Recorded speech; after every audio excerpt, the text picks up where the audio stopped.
Bonjour à tous et bienvenue dans ce webinaire de Delubal Software qui va traiter du calcul des assemblages bois-métal avec le logiciel RFEM et le logiciel RSTAB.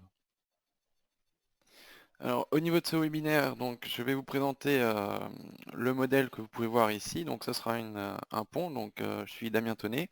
Mon collègue Monsieur Asseya, donc Cosma Asseya, sera présent également en tant que modérateur et pourra répondre aux questions lors de ce webinaire. Si vous avez des questions, vous pouvez poser vos questions donc via l'interface, donc le chat. Ensuite, si vous avez des questions et que vous souhaitez en poser après le webinaire, vous pouvez toujours nous les transmettre par mail, donc à info@delubal.fr. Au niveau de modules dédiés au calcul des assemblages de type bois-métal, que ce soit sur RFEM ou RSTAB, on retrouvera le même module, donc ce sera RF Joint Timber Steel to Timber, qui va vous permettre de faire des vérifications, des modélisations d'assemblage par plaque métallique, donc soit avec des ferrures en âme, soit avec des plaques latérales. Vous pourrez également, au niveau de tout ce qui est connecteur, donc type d'organe, vous pourrez utiliser soit des broches, soit des boulons, soit des vis, soit des clous. Ce qu'on va voir, je vais vous présenter ça sur RFEM. Donc, hop. Donc là, vous pouvez voir le modèle final. Donc, je vais commencer à vous montrer un outil qui va vous permettre de générer rapidement des éléments treillis. Donc là j'ai un nouveau modèle. Ok. Donc cet outil-là, vous le trouvez dans Outils, Générer le modèle bar. Et ici vous avez différents outils qui vont vous permettre de générer rapidement certains éléments et vous faire gagner du temps dans la modélisation. Donc là, poutre treillis. Là, on a une interface qui est très simple et intuitive. Donc ici, vous avez les différentes formes de poutres treillis, donc notamment ça peut également servir pour tout ce qui est génération de ferme. Donc là, je choisis le type. Si je modifie le type, également, vous pouvez voir qu'ici, on a une interface, enfin un aspect visuel qui se met à jour en fonction des sélections. Donc à chaque sélection, toute l'interface se met à jour et s'adapte. Donc vous n'avez pas besoin de chercher ce qu'il y a à faire ou chercher dans le manuel, tout est intuitif. Vous choisissez ensuite le type de diagonale. Donc là, on regarde toujours en bas le petit visuel qui se met à jour également. Ensuite, vous pouvez choisir le nombre de champs. Donc ici en bas, vous regardez ce que ça change. Donc là, on va rester sur 6. Vous pouvez choisir le réglage de la longueur.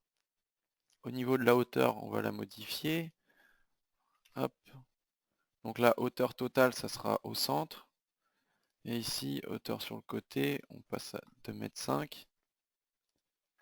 Ensuite, ici, vous pouvez régler tout ce qui va, toutes les barres qui vont composer votre élément treillis. Donc la membrure supérieure, la membrure inférieure, les diagonales et les verticales.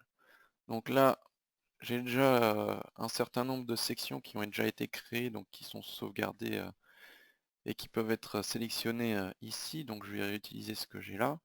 Donc là, pour la membrure supérieure, je vais sélectionner celle-ci. Pour la membrure inférieure, celle-ci, 150 par 460. Donc là, on est en lamelé collé. Puis là, en résineux, en feuillu, en résineux, oui, c'est 24, pardon. On va partir sur une section comme ça. Hop.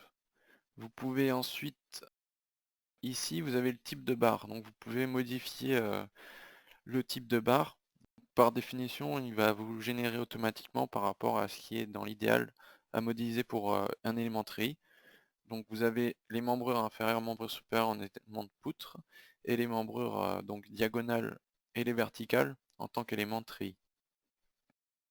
Ok, et là je génère, et là vous avez le modèle qui est généré automatiquement.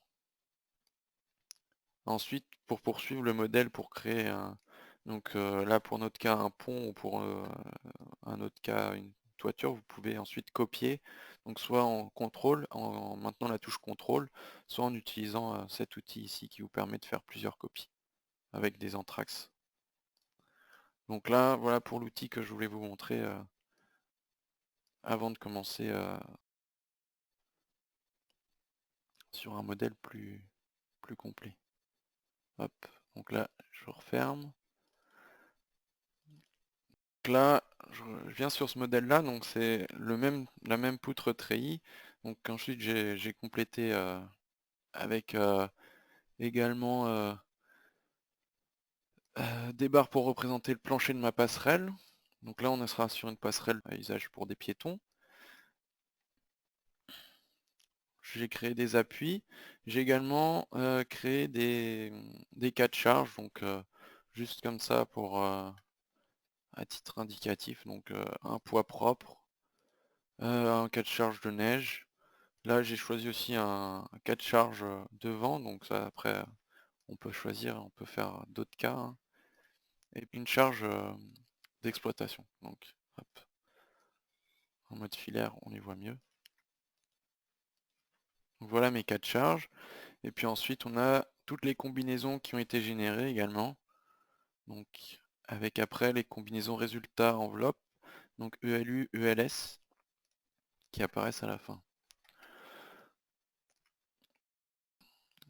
Voilà pour mon modèle. Ce qu'on peut voir, ce qui peut manquer par rapport à ça, ce serait peut-être des contreventements en haut. Donc là je vous montre aussi ça. Donc dans outils, donc toujours le même outil qu'on a, la partie qu'on avait vue tout à l'heure, avec générer le modèle de barre. Ici on a les contreventements dans les cellules. Donc ici vous pouvez soit créer votre section, soit faire appel aux sections qui sont déjà existantes dans votre modèle. Donc là je prends une section, donc ce sera un tube plein en acier de 25 mm de diamètre. Ok. Ensuite ici vous pouvez sélectionner, donc là vous voyez on a des croix qui sont apparues, donc ça correspond aux différentes cellules que le logiciel a repérées. Et puis on peut sélectionner directement les cellules. Hop. Ok. Et je valide. Ici vous avez également le type de barre. Donc là on laisse en traction. Parce que ça va fonctionner en traction. Ok. Oui.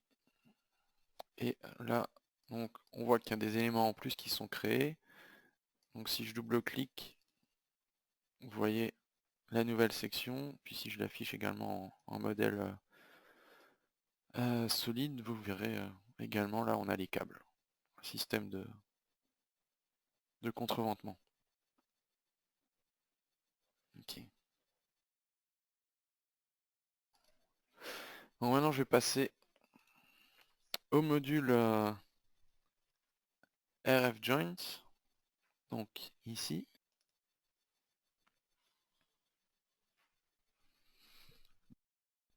Là vous avez la première page de RF Joints. Donc RF Joints ça regroupe différents modules. Donc notamment ici c'est pour cette raison qu'on a la partie acier. Donc on aura d'autres modules dédiés à la partie acier. Donc nous on reste sur la partie bois. Donc ici vous avez le choix de l'assemblage, du type d'assemblage. Donc là on est sur des assemblages bois-métal. Ici vous pouvez voir en grisé donc une cellule, que ce sera pour une prochaine évolution du module RF Joints avec les assemblages bois-bois. Ici vous sélectionnez ensuite le type de connecteur, donc soit des connecteurs de type broche, boulon, pointe, vis. Ici nous on partira sur un connecteur de type boulon. Vous pouvez ensuite choisir le type de connexion. Donc par exemple, vous pouvez très bien aussi modéliser des poutres simples avec un assemblage à calculer. Donc c'est aussi possible. Là dans notre cas, vu qu'on est sur un élément treillis, on va avoir par exemple des assemblages avec des poutres continues et des poutres connectées ou que des poutres connectées. Ensuite, vous aurez les types de découpes à réaliser par rapport à votre assemblage. Vous avez également ici l'accès aux différents annexes. Donc nous on reste sur l'annexe pour la France. Ces annexes, vous pouvez avoir le détail ici. Donc ensuite, avec les différents types de connecteurs. Donc ça, ce sera possible de créer et de régler ces éléments-là. Donc pour cela, vous pourrez créer un nouvel annexe et modifier ça. Vous avez également dans détail des options. Donc là, c'est ce qui va nous permettre par la suite de générer et de modéliser nos assemblages par des excentrements et des raideurs qui seront créés dans le modèle. Et ensuite, vous avez également des réglages par rapport au calcul. Ok.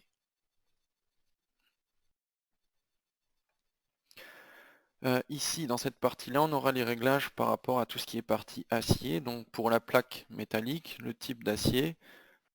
Ici pour le boulon, le type également, la classe de résistance du boulon. Vous avez des options de vérification.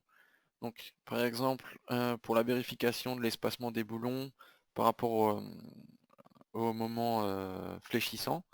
Vous avez également les vérifications de contact des barres après la déformation, ce qui va vous signaler si on a un contact ou pas après déformation. Donc pour le moment, on reste avec ces options telles quelles. Vous allez ensuite dans la partie nœuds et barres. Donc cette partie-là, vous pouvez sélectionner les nœuds que vous souhaitez ou vous souhaitez générer un assemblage. Donc, par exemple, je vais sélectionner ce nœud-là et ce nœud-là. OK. Ici, vu que j'avais choisi l'import du modèle structurel, le logiciel, le module, a repéré automatiquement toutes les barres qui étaient connectées à ces nœuds. Donc je vais faire le réglage pour un premier nœud, et les réglages se feront également pour, par la suite automatiquement pour le deuxième nœud. Donc pour ici, vous pouvez voir avec l'aspect, avec la fenêtre pour l'affichage graphique, les barres que vous sélectionnez sont en surbrillance. Et vous pouvez ensuite faire les réglages. Donc ici, on aura différents types de barres à définir. Donc ici, on pourra la définir en barre principale. Puis ensuite, celle-ci, c'est une barre connectée. Celle-ci, une barre connectée. Également connectée. Celle-ci, on la modifie en tant que connectée. Et ensuite, toutes les trois autres barres, ce seront les éléments dans l'autre, dans le plan. Donc si on veut simplifier le plan YX, on va simplifier de cette façon-là, on a une légère pente. Donc celle-ci, on peut la rendre inactive, celle-ci également, et puis celle-ci également. Donc voilà, il nous a demandé pour faire la mise à jour par rapport au nœud suivant. Ok. Donc là, il me redemande par rapport au réglage, mais ça, ce sera des réglages qu'on va pouvoir modifier après. Ensuite, ce qu'on va vérifier, c'est la priorité des connexions. Donc on a notre barre principale, notre deuxième barre qui sera connectée, ce sera la barre, on lui met la priorité 1. Ensuite, celle-là c'est bon, on met la priorité numéro 2, et puis là 3 et 4, donc là tout est bon. Je reviens juste là. Ici, pour les réglages, on va modifier le type de coupe des barres connectées.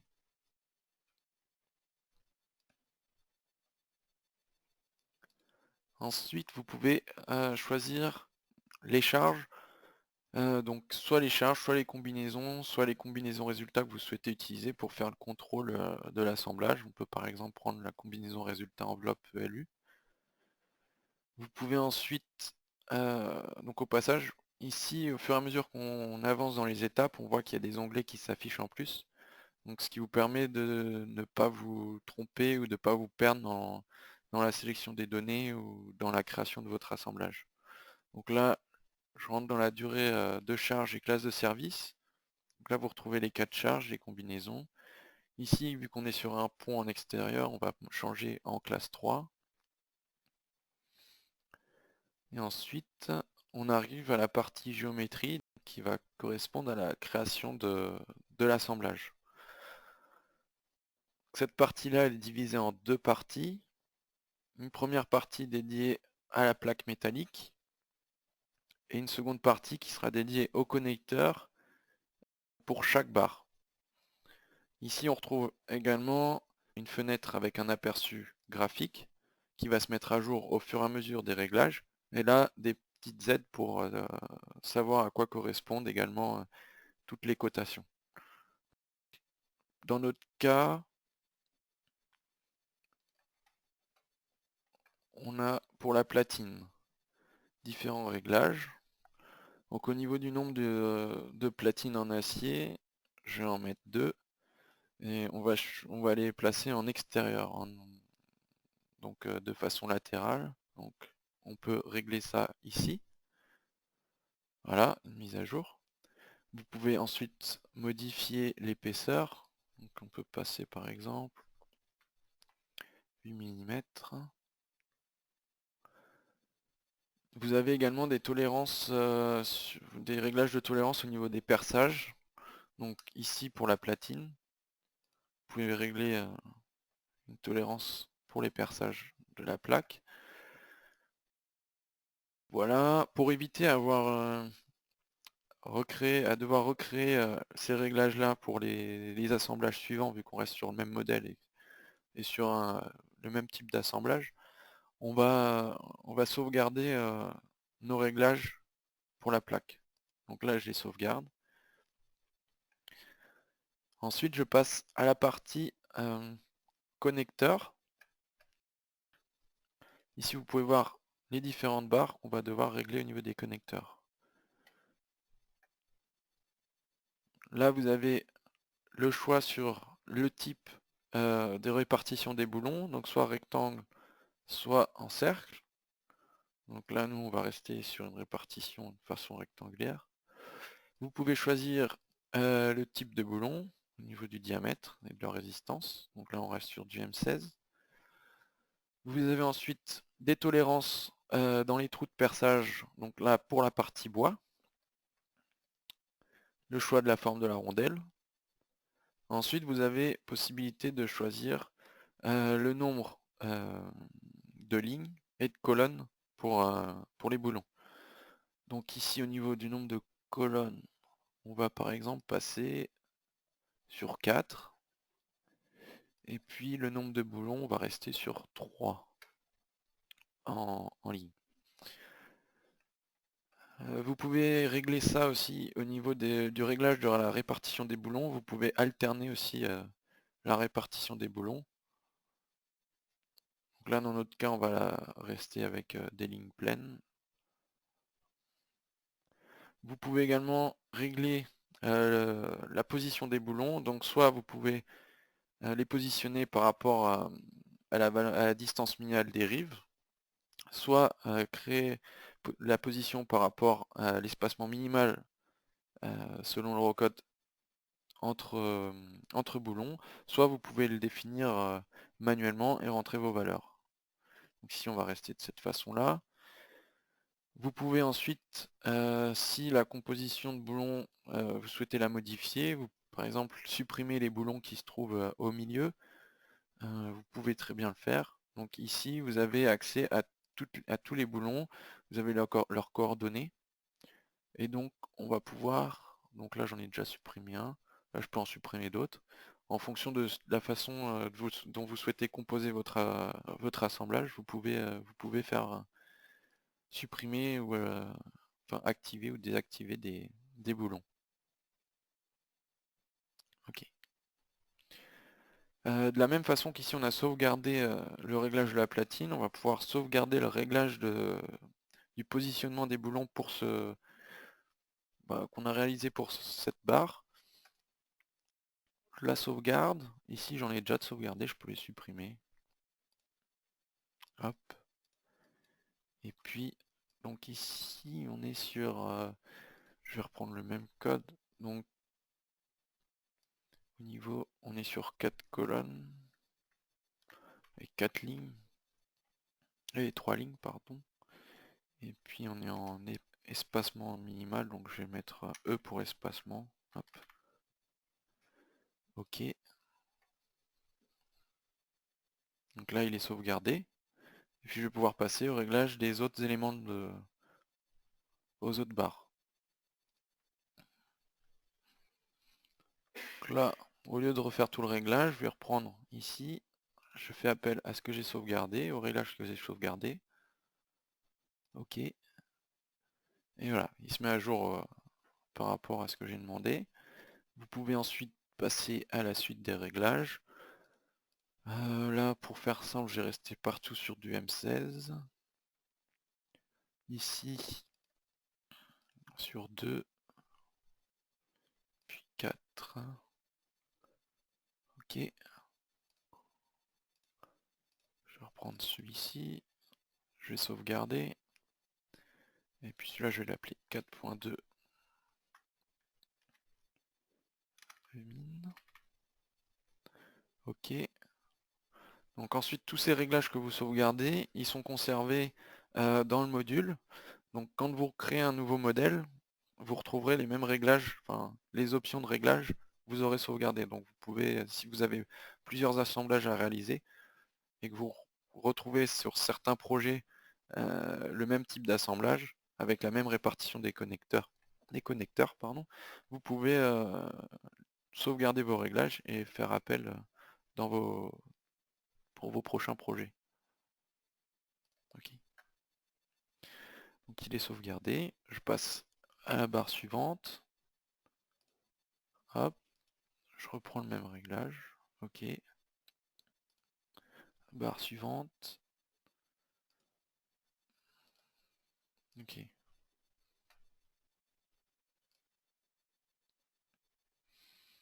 Donc là, on a l'assemblage de réaliser. On peut ensuite lancer le calcul.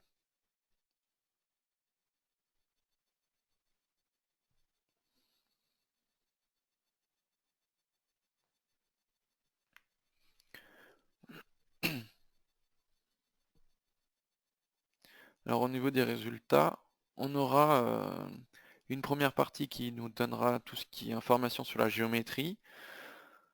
Donc des informations par rapport aux barres, aux sections. Vous retrouvez également les informations par rapport à la répartition des boulons, par rapport à l'assemblage. Ici, vous trouvez également le calcul du module de glissement, alors pour le LS et le LU, donc KCR et KU. Et également les modules de rotation. Donc, tout ça correspond à des raiders. Et donc, il calcule ces éléments-là pour chaque partie de barre, donc chaque barre qui sont connectées. Donc là, on est sur la barre principale, la barre connectée, numéro 1.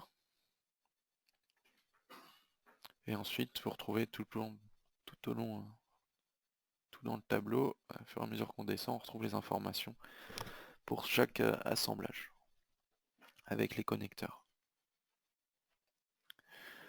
Vous pouvez ensuite passer à la suite des résultats, donc qui sont regroupés dans différentes catégories, donc vérification. Donc là on a le résumé, vous aurez également les vérifications par cas de charge, par nœud, et également le détail, où là on retrouvera vraiment tout le détail pour chaque barre, pour chaque cas, enfin pour chaque combinaison, les résultats.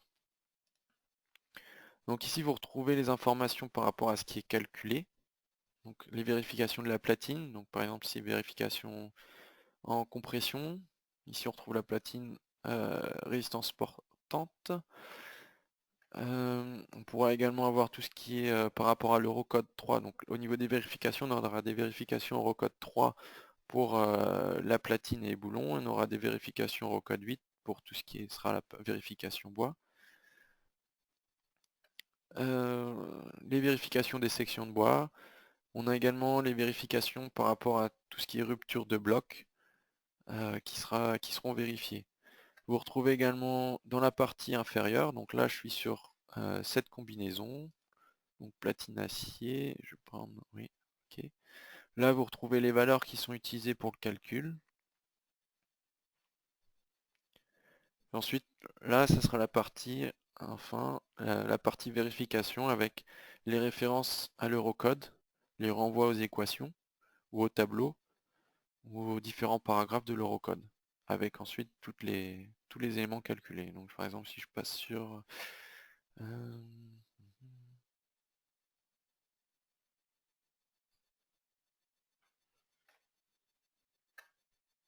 Voilà. Ici, on retrouve les renvois par rapport à la vérification pour les efforts par rapport à l'angle du fil.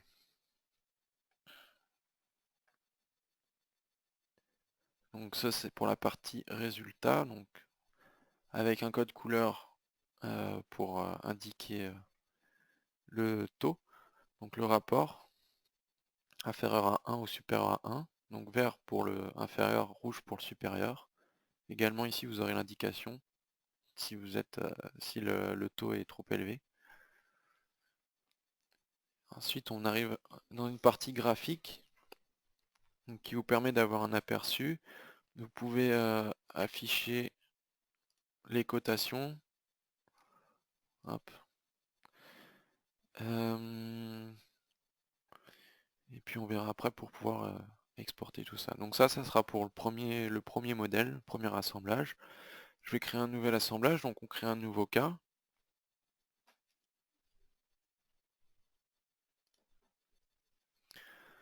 Donc là, on va passer sur une barre continue. Ok. Ici, on peut rester sur celui-ci.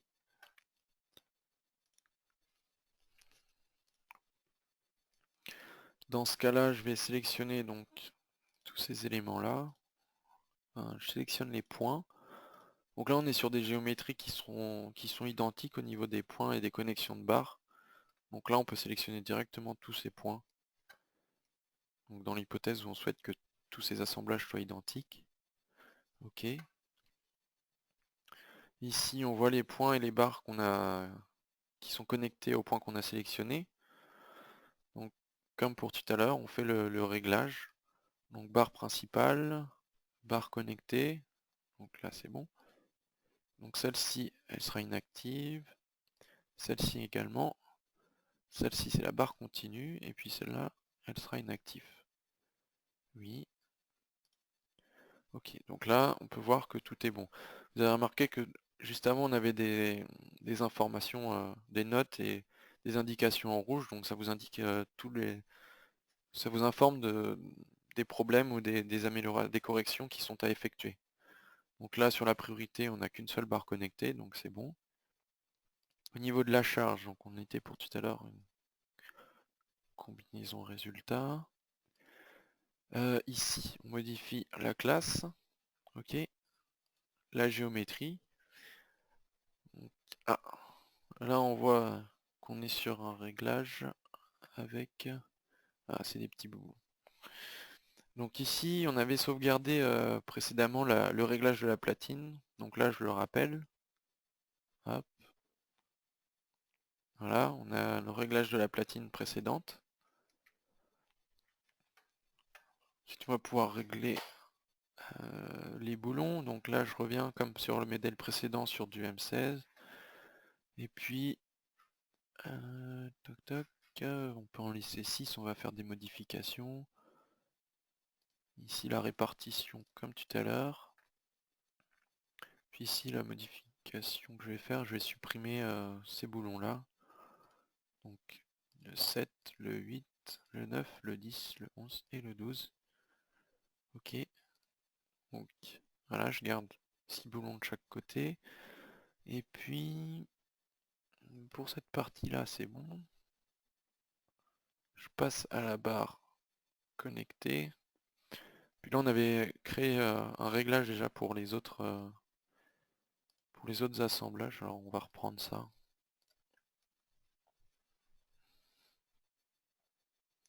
Donc là, on a repris le réglage de l'assemblage précédent. Ok, et on peut calculer.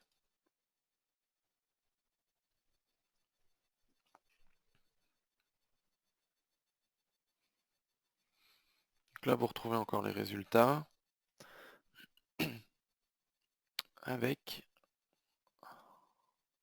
la géométrie, les différentes vérifications.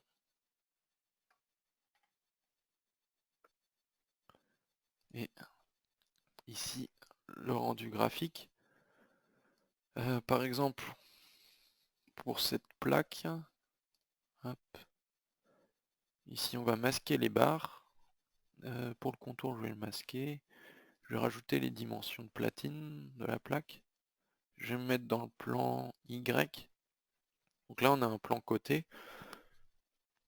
Par exemple, si je souhaite, je peux l'exporter en format DXF.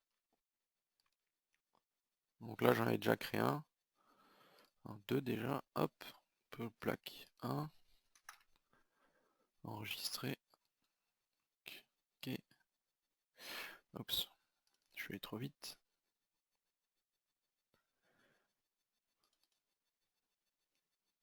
Graphique. Ah. Du coup, je refais les réglages. Hop. Y. Et puis, cet aperçu-là, je vais aussi le rajouter dans le rapport d'impression. Donc, je l'exporte. Je l'imprime dans le rapport d'impression. Donc là, les réglages me conviennent. Ok, par contre, je vais pas l'ouvrir tout de suite. J'ai d'autres choses à vous montrer avant d'ouvrir le rapport d'impression. Ok. Donc, là, les assemblages ont été calculés. Vous pouvez les voir dans la partie 1. Alors, hop, ici. Si on affiche les résultats, il va nous afficher les assemblages qui ont été créés.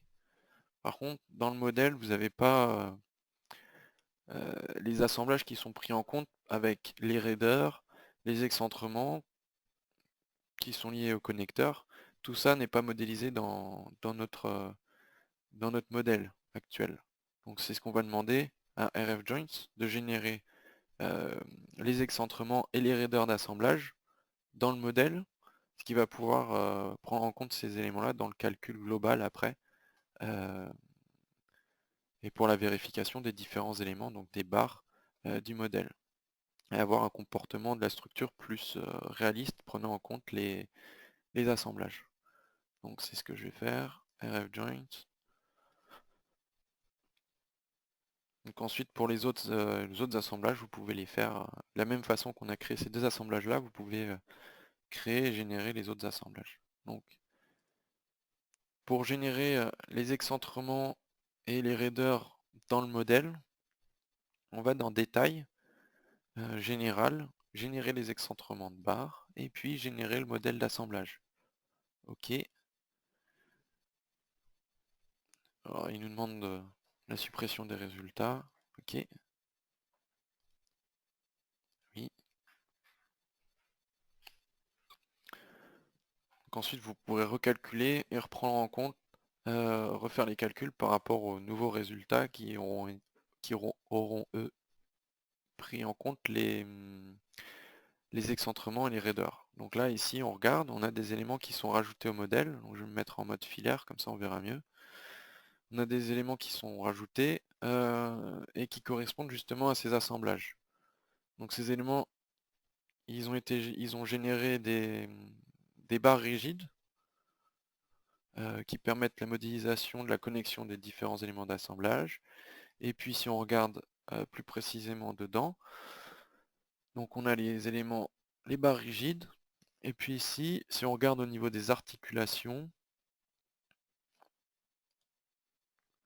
on a des raideurs qui correspondent aux raideurs d'assemblage qui ont été calculés.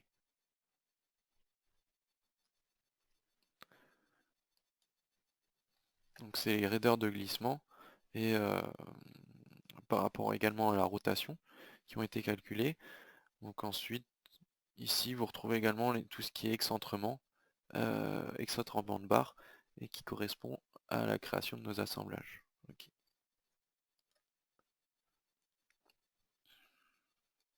Donc ensuite vous pouvez relancer un calcul.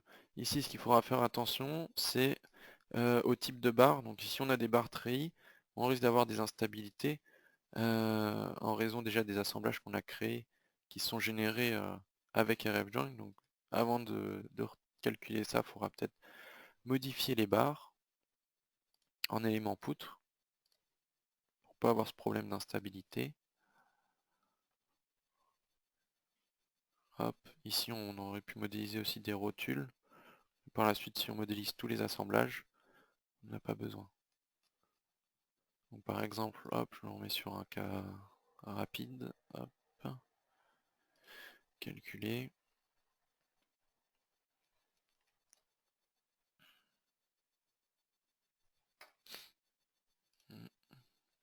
Alors j'affiche les résultats au niveau des barres. Là vous pouvez voir, on a pris en compte le fait qu'on avait des assemblages. Donc au niveau des moments, les moments ne se retrouvent pas à l'axe au nœud de l'assemblage, mais ils se retrouvent au niveau des centres chaque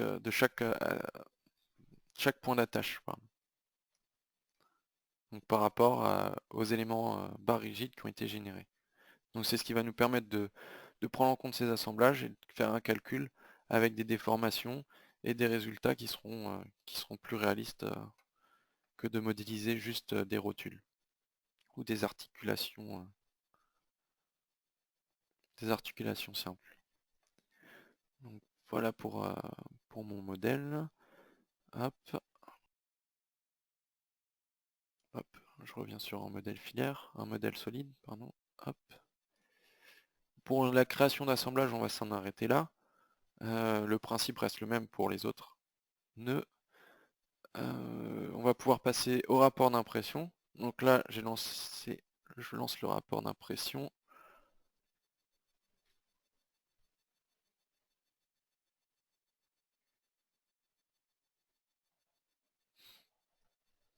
D'accord. Donc là, dans un premier temps, ici on retrouve donc la page de garde avec un rendu visuel. Vous retrouvez les informations de RFEM. Donc là, on n'a pas lancé le calcul dans RFEM. Si on a des calculs, ici, on a le cas de charge. Vous retrouvez les résultats de calcul de RFEM. Ensuite, vous retrouvez les informations par RFJoint. Donc ici, le premier assemblage, avec un premier rendu visuel. Les informations par rapport aux nœuds, aux barres, les géométries. Ensuite, on n'a pas relancé le calcul dans RFJoint, donc on n'a pas les résultats, mais on pourra relancer le calcul dans RFJoint pour ajouter les résultats. Et ensuite, on avait également créé une vue dans notre deuxième assemblage. Donc cette vue-là, elle réapparaît ici, donc dans le cas numéro 2. Et là, on a l'aperçu avec la cotation. Donc voilà pour tout ce qui est documentation. Cette documentation-là, elle peut être ensuite sauvegardée. On peut également l'exporter soit en format RTF, donc ça sera du format Word, donc qui sera modifiable par la suite dans un fichier Word par exemple. Et vous pouvez également l'exporter en format PDF. Donc hop, numéro 1, enregistrer.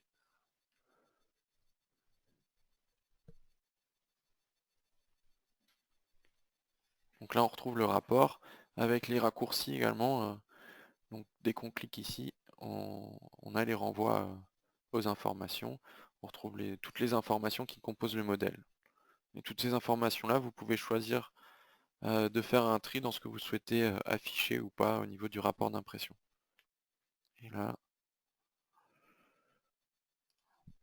on retrouve les résultats donc pour le moment juste les données, mais quand on aura lancé le calcul de RFJoint, on pourra retrouver les résultats dans le rapport d'impression. Ok.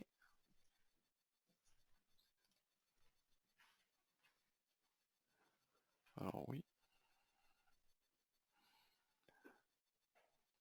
Donc, et voilà. Et puis après, par la suite, vous pouvez poursuivre la modélisation et avoir un modèle avec tous les assemblages pour un calcul global de la structure.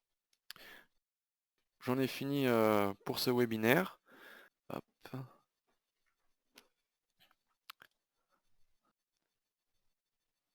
Si vous souhaitez plus d'informations ou bien également télécharger une version pour pouvoir tester et découvrir par vous-même les différentes fonctionnalités des modules et du module RF Joints, notamment tester différents assemblages avec des boulons, des broches, des vis.